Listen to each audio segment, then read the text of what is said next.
నమస్కారం. ఘంటారావానికి స్వాగతం. ముందుగా ప్రధాన అంశాలు. అంతిమ విజయం న్యాయానిదే. మార్గదర్శి కేసులో ఉండవల్లి పిటిషన్ను డిస్మిస్ చేసిన సుప్రీంకోర్టు.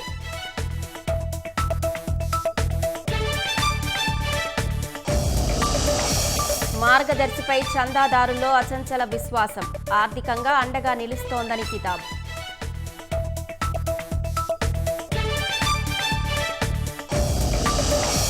వివేక హత్య కేసులో 6 చోట్ల ఈడీ సోదాలు.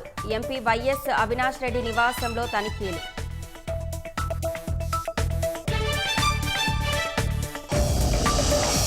ఏఈ నూకరాజు కేసులో నిందితుడి కోసం గాలింపు. 5 పోలీసు బృందాలతో జల్లడ.